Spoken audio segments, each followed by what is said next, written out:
అదేదో సినిమాలో డైలాగులాగా వాడు ఎక్స్ దొంగ ఎప్పుడు దొంగతనం చేసినా నిమిషంలో దొరికిపోవడం వాడి స్పెషాలిటీ. సేమ్ టు సేమ్ పాలిటిక్స్లోనూ చంద్రబాబు ఇంతే. కుట్రలు కుతంత్రాలు చేయటం, నిమిషంలో దొరికిపోవడం. వాలంటీర్ల విషయంలో ఇదే చేశాడు. అడ్డంగా బుక్ అయ్యాడు. ఇప్పుడు చేయి నోటికి అడ్డంగా పెట్టుకుని సైలెంట్ అయ్యాడు.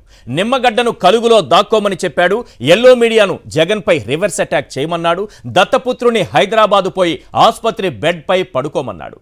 నాకు అర్థం కాదు, వృద్ధులు, వికలాంగులు, వితంతువులు, కిడ్నీ వ్యాధిగ్రస్తులు పూర్తిగా మంచానికే పరిమితమైన వాళ్ళంటే చంద్రబాబు ఆయన పచ్చముఠాకు ఎందుకంత కోపం, ఎందుకంత కసి, ఎందుకంత కక్ష?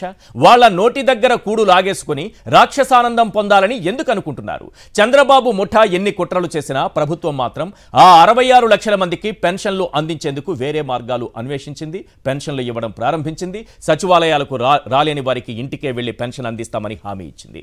వాలంటీర్ వ్యవస్థ, సచివాలయ వ్యవస్థతో రాష్ట్రం రూపురేఖల్ని జగన్ మార్చేశారు.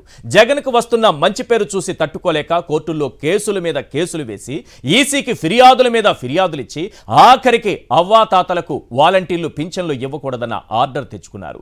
దాని ఫలితం ఏ రకంగా ఉంటుందో, అవ్వాతాతల శాపనార్థాలు ఏ స్థాయిలో ఉంటాయో ఈ రోజు పచ్చముఠాకు అర్థమైంది. దెబ్బకు ఠా దొంగల ముఠా అన్నట్టుగా ఎక్కడి దొంగలు అక్కడే సైలెంట్ అయిపోయారు. అయినా సరే అవ్వాతాతల కన్నీళ్లకు కారణమైన 74 ఏళ్ల కుప్పం తాత, 87 ఏళ్ల ఎల్లో తాత ప్రజలు అడుగుతున్నటువంటి ఈ 10 ప్రశ్నలకు సమాధానం చెప్పాలి. క్వశ్చన్ నెంబర్ 1, జగన్ను నేరుగా ఎదుర్కోలేక అడ్డదారిలో నిమ్మగడ్డను తెరపైకి తెచ్చావా లేదా? నీ 74 ఏళ్ల గుండెపై ఒట్టేసి నిజం చెప్పు చంద్రబాబు. క్వశ్చన్ నెంబర్ 2, పేదలకు పింఛన్లు అందకుండా నిమ్మగడ్డకు పసుపు ముసుగు తొడిగి ఈసీ వద్దకు పంపించావా లేదా? నీ 74 ఏళ్ల గుండెపై ఒట్టేసి నిజం చెప్పు చంద్రబాబు.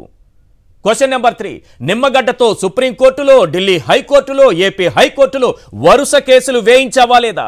నీ 74 ఏళ్ల గుండెపై ఒట్టేసి నిజం చెప్పు చంద్రబాబు. క్వశ్చన్ నెంబర్ 4, జగన్ నా మనవడు, నా కొడుకు అంటున్న అవ్వాతాతలపై కక్ష తీర్చుకున్నావా లేదా? నీ 74 ఏళ్ల గుండెపై ఒట్టేసి నిజం చెప్పు చంద్రబాబు. క్వశ్చన్ నెంబర్ 5, సంక్షేమంతో సుఖంగా ఉన్న వికలాంగులు, వితంతువులపై పగ తీర్చుకున్నావా లేదా? నీ 74 ఏళ్ల గుండెపై ఒట్టేసి నిజం చెప్పు చంద్రబాబు. క్వశ్చన్ నెంబర్ 6, ఎర్రటి ఎండలోకి వృద్ధులను లాగి పచ్చమూక పైశాచికానందం పొందుతోందా లేదా? నీ 74 ఏళ్ల గుండెపై ఒట్టేసి నిజం చెప్పు చంద్రబాబు. క్వశ్చన్ నెంబర్ 7, పింఛన్ వస్తుందో రాదోనన్న భయంతో తాత చనిపోతే తేలు కుట్టిన దొంగల్లా ఉన్నారా లేదా? నీ 74 ఏళ్ల గుండెపై ఒట్టేసి చెప్పు చంద్రబాబు. క్వశ్చన్ నెంబర్ 8, నీ కుట్రలు కుతంత్రాలపై తీవ్ర వ్యతిరేకత రావడంతో నిమ్మగడ్డను కలుగులో దాక్కోమన్నావా లేదా? నీ 74 ఏళ్ల గుండెపై ఒట్టేసి నిజం చెప్పు చంద్రబాబు.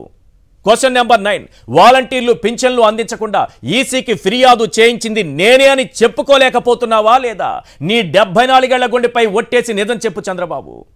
క్వశ్చన్ నెంబర్ 10, అవ్వాతాతలు నిలదీస్తారని పవన్ హైదరాబాదు పారిపోయి హాస్పిటల్ బెడ్పై పడుకొని నటిస్తున్నాడా లేదా? నీ 74 ఏళ్ల గుండెపై ఒట్టేసి నిజం చెప్పు చంద్రబాబు. ఈ 10 ప్రశ్నలకు చంద్రబాబు, ఎల్లో ముఠా అందరూ కూడా సమాధానం చెప్పాల్సిందే.